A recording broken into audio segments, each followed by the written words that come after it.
In this video, we're going to talk about the second part of the fundamental theorem of calculus.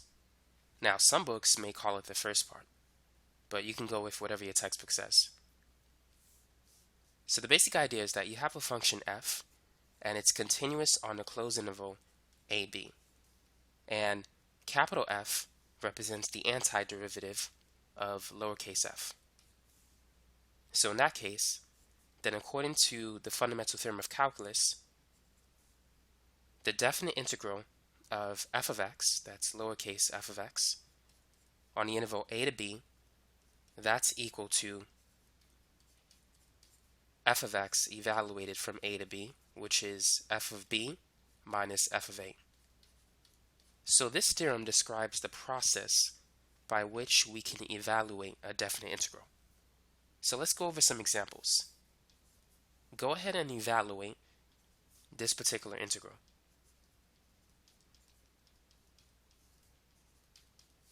Feel free to pause the video if you want to try it. So the antiderivative of 3x using the power rule is going to be 3x to the second power divided by 2. And the antiderivative of 4 is 4x. So let's evaluate it from 2 to 5. So f of 5 is going to be 3 times 5 squared over 2 minus 4 times 5 minus f of 2. So if we plug in 2 into f of x, now keep in mind this is lowercase f of x, and this represents the capital F of x, the antiderivative of f. So this is f of 5 minus f of 2. So that's going to be 3 times 2 squared over 2 minus 4 times 2. Now 5 squared is 25. 4 times 5 is 20.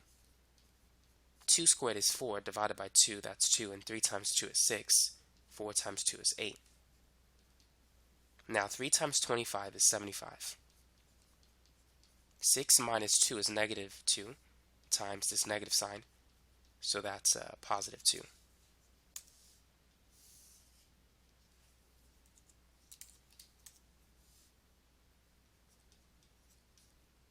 Negative 20 plus 2 is negative 18. Now we need to get common denominators. So this is going to be 75 over 2 minus 36 over 2. And 75 minus 36, that's going to be 39. And that's the final answer, 39 divided by 2. Let's work on some more examples. So use the second part of the fundamental theorem of calculus to evaluate the definite integral. Now, before we could find the antiderivative, we should FOIL this expression. So what we have is 2x minus 3 multiplied by another 2x minus 3. So first we have 2x times 2x, and that's going to give us 4x squared. And then it's 2x times negative 3, so that's negative 6x. And negative 3 times 2x is negative 6x. And then negative 3 times negative 3, that is positive 9. So now what we need to do is combine like terms. And this is supposed to be a 4. Negative 6 minus 6 is negative 12. So this is what we now have. Now lowercase f is 4x squared minus 12x plus 9. Now we need to find the antiderivative, capital F of x. Now let's start at the top.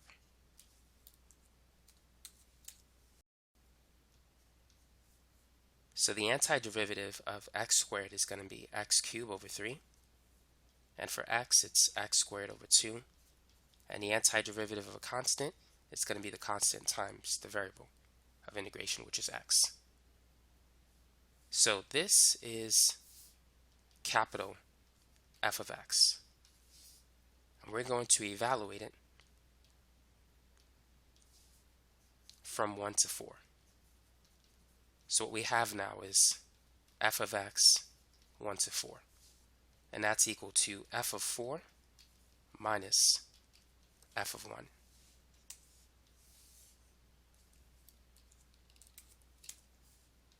So let's start with f of 4. Let's plug in 4 into that expression. So it's going to be 4 times 4 raised to the third power divided by 3.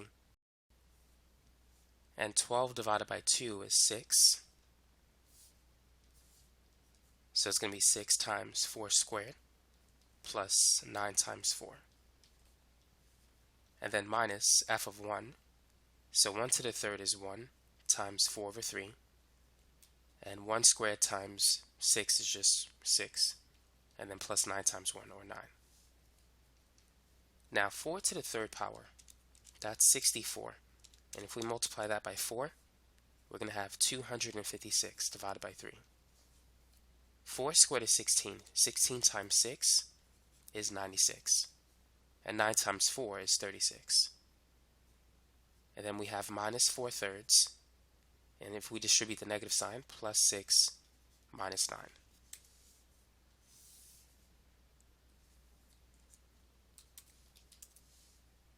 So the first thing we could do is combine these two fractions because they share the same denominator. 256 minus 4 is 252.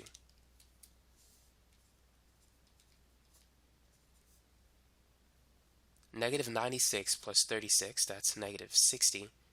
And 6 minus 9, that's negative 3. Now 252 divided by 3 is 84. And 60 minus, well, negative 60 minus 3 is negative 63. So 84 minus 63 is 21. And that is the final answer. Let's work on this example. Find a definite integral from 1 to 4 of the square root of 5 over x. So what do you think we should do in this problem? Well, first, we can rewrite the expression like this. It's equivalent to the square root of 5 divided by the square root of x. And the square root of 5 is a constant, which we can move that to the front. And so this is what we now have. We can rewrite the square root of x as x raised to the 1/2. And we're not done rewriting. So now we need to take the x variable and move it to the top. So we could use the power rule. So this is x raised to the negative 1/2. And now we can use the power rule. So negative 1/2 plus 1 is 1/2, and then we need to divide that by a half.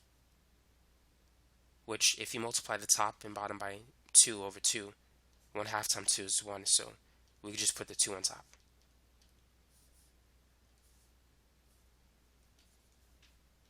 And we're going to evaluate this from 1 to 4. So what we now have is 2 square root 5 times the square root of x from 1 to 4. So let's plug in 4 first. And then we could plug in 1. So the square root of 4 is 2, and the square root of 1, well, that's 1. And 2 times 2 is 4. So we have 4 square root 5, and 2 times 1 is 2. And then we could subtract the coefficients. So 4 minus 2 is 2. So the final answer is 2 square root 5. And that's it. Let's work on one final problem. Use the fundamental theorem of calculus to evaluate this integral. So what techniques should we employ? Because the 4 is a constant, I'm going to move it to the front. So this is equivalent to 1/4. And then we're integrating x plus the square root of x, which is x to the 1/2. The antiderivative of x is x squared over 2. And for x to the 1/2, it's going to be x to the 3 over 2 divided by 3 over 2, or multiplied by 2 over 3. So now we can evaluate it. So let's plug in 1 first. So it's going to be 1 squared over 2, so that's 1/2. And then 1 raised to the 3/2 is just 1. So that's going to be plus 2/3. And then if we plug in 0, everything's going to be 0. 0 squared is 0, and 0 raised to the 3/2 is 0. So we're left with 1/4 times 1/2 plus 2/3. So we need to get common denominators. So I'm going to multiply 1/2 by 3/3. And 2/3, I'm going to multiply that by 2/2. So I'm going to have 3/6, and 2 times 2 is 4, 3 times 2 is 6, and then 3 plus 4 is 7. So it's 7/6 times 1/4. 7 times 1 is 7, 4 times 6 is 24. So the answer is 7/24. And that's it for this video.